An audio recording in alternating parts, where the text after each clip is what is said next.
So is that it for Liverpool now? For Liverpool, yes. Not top four. Done. I don't Forget see it. I don't see it. I think the fact that he made so many changes, Klopp, at the weekend, that he's kind of putting all his eggs in the Champions League basket. Is that the right basket to put your eggs? I think so, yeah. Yeah, because right now, regardless of the opposition, they don't look like they're going to beat anybody. And the fact is they've lost to a team in the bottom three, another team in the bottom three. So, yeah, I think they're doing the right thing. And you look at the side that was out there. Three of that back four wouldn't get a game in most of the Premier League sides. So, yeah, I think he's doing the right thing. So what happens, Stevie, regarding mentality for these other league games? Because it's very difficult to sell the Europa League, I imagine, to these players that have won the Champions League and the league in the two previous seasons.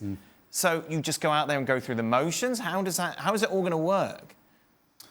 Well, Klopp has to try and G them up before they step on the field for the Premier League games. And that's not easy because, as a player, when you are not playing in that game at the weekend and you're going to be playing in the Champions League, that just sends the message that, the gaffers put all their eggs in that basket. So it's up to individuals now to step on the field and, the old classic, play for the jersey. That's what it is, because it seems like they've settled for not getting in the top four. But then, Don, what happens if, for example, Leipzig come back against Anfield and beat them, and then that's your whole season is in complete and utter turmoil, even more than it is now?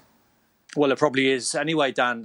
Listen, the chances are Liverpool will probably get through against Leipzig. I wouldn't bet on it, but they probably will, having a 2-0 lead. But do you fancy them to go any further? I can't remember a team that's been champions over the years, Dan, and are close to 10th in their domestic league and went on and won the Champions League. I can't remember it. And why would you give any hope of Liverpool winning the Champions League? Why would you? Just because they've got a 2-0 lead against Leipzig. Look at the teams that are left in the Champions League and look how many teams Liverpool are losing against. Jurgen Klopp gave his players at the weekend no chance of winning that game against Fulham. I tweeted an hour and a half before when the team sheets came in, and it reminded me of time, Dan, when I played for Sunderland, actually ironically against Liverpool at the Stadium of Light. And the manager at the time for Liverpool took a massive liberty with a starting 11, and we used that as our advantage, at Sunderland when we were there with Peter Reid, and we pinned that on the board, and we said, this manager and this club think they can turn up and just roll us over against Sunderland. I'm pretty sure Scotty Parker done exactly the same thing. I'm pretty sure he put that Liverpool 11 up and said, look what these think about us. And the scoreline in the end, in my opinion, Dan, it flattered Liverpool. It could have been 2 or 3.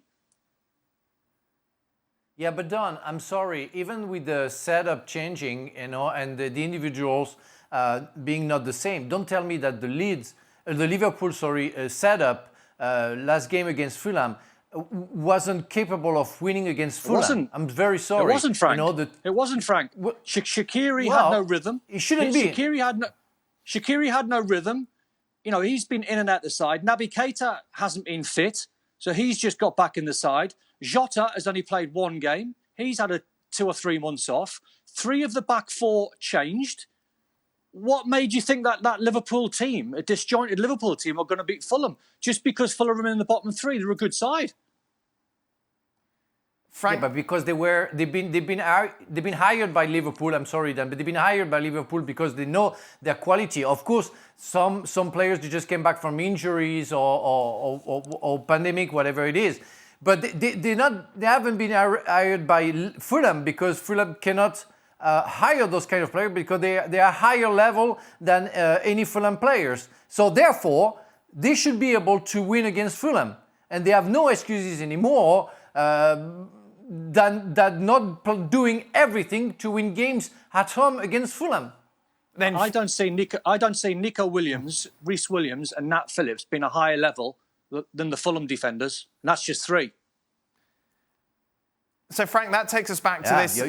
This takes us back to this mentality talk, isn't it? And it fascinates me from a team that has won the Premier League and in the Champions League in the last 2 seasons, training, just day to day, preparing for matches that they just don't care about. How does this play out from now until the end of the season? There's still 10 games left in the Premier League. Well, you know, you play for jersey, you play for some colors, you play for history, and you have to put your pride on top of everything else. And you know, remember Wimbledon being able to win the FA Cup before I signed for Chelsea. I remember that with Dennis Wise and everything.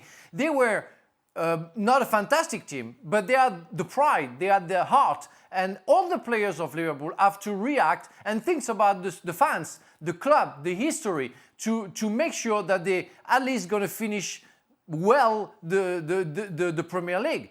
It's part of your job. You're a professional player, and you have to do everything in order to correct the situation, because that's really embarrassing right now what we see. We are talking about players, most of the players who won the Champions League 2 years ago and the Premier League a year ago.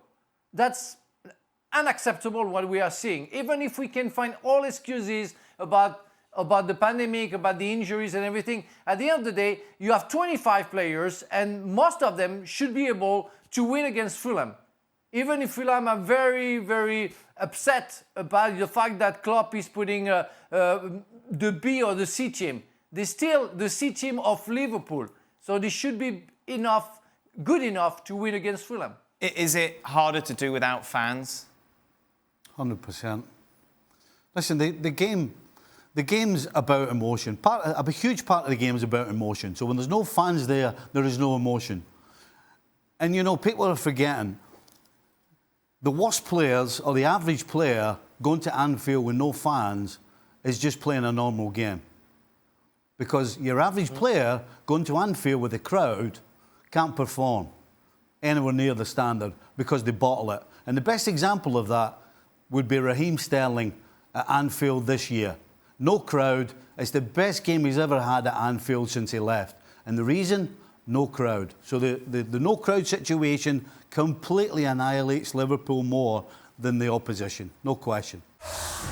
Well, thank you very much for watching ESPN on YouTube. For more sports highlights and analysis, be sure to download the ESPN app. And for live streaming, premium content, and let's not forget as well, ESPN FC 7 days a week. Subscribe to ESPN Plus.